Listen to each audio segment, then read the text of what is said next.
एक पेंडू लड़के ने यूनिवर्सिटी के पहले ही दिन मुझे प्रपोज कर दिया।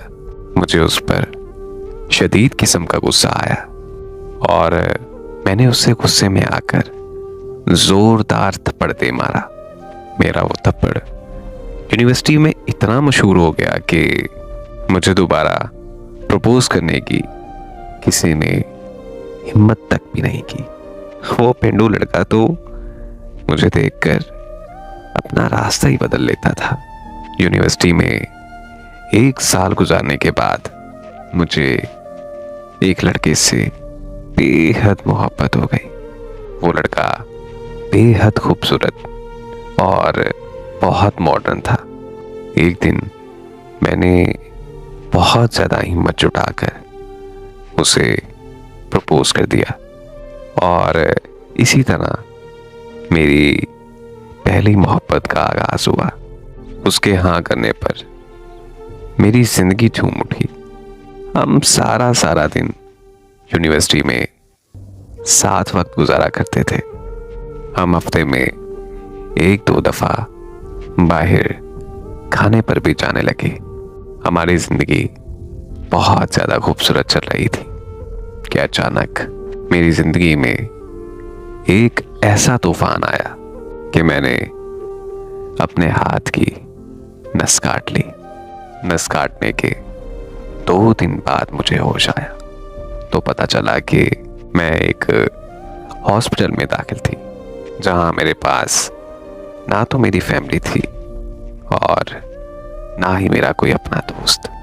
अगर कोई उस वक्त मेरे पास बैठा था तो सिर्फ और सिर्फ वही पेंडू लड़का जिसको मैंने पूरी यूनिवर्सिटी के सामने थप्पड़ मारा था। मैं बहुत ज़्यादा परेशान थी। मैं सोचने समझने की सलाहियत खो चुकी थी। उसने मेरा हाथ पकड़ा और मुझे तसल्ली दी कि तुम टेंशन मत लो, तुम देखना इंशाअल्लाह एक दिन सब कुछ ठीक हो जाएगा। लेकिन मुझे पता था कि मेरी जिंदगी में अब कुछ भी ठीक नहीं होने वाला, क्योंकि मैंने गलती नहीं बल्कि गुनाह कबीरा किया था और गुनाह की सजा होती है माफी नहीं। जिस लड़के से मैं बेहद मोहब्बत करती थी उसने मेरी गैर इखलाकी वीडियोस बनाकर सारी वीडियोस इंटरनेट पर अपलोड कर दी, जिसकी वजह से मैं दुनिया भर में बदनाम होकर रह गई थी और मेरे खानदान की इज्जत मिट्टी में मिल चुकी थी। इसलिए मैंने अपने हाथ की नस काट ली थी, क्योंकि मैं जिंदा नहीं रहना चाहती थी, क्योंकि मेरा जिंदा रहना मुझे ज्यादा तकलीफ दे रहा था। लेकिन किस्मत को कुछ और ही मंजूर था।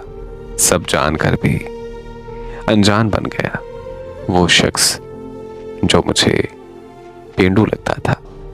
उसने मेरा हाथ थामा और मुझसे कहा कि एक दिन सब ठीक हो जाएगा। तब शायद वो मेरे लिए एक छोटा दिलासा था, लेकिन आज सच में मेरी जिंदगी में सब कुछ ठीक हो गया। मेरे माँ बाप आज 2 साल बाद मुझे मिलने आए। मैं आज बहुत ज़्यादा खुश हूँ कि मेरी ज़िंदगी में सब कुछ ठीक हो रहा है और ये सब उसी पेंडू लड़के की बदौलत है, जो कि आज वो मेरा शौहर भी है।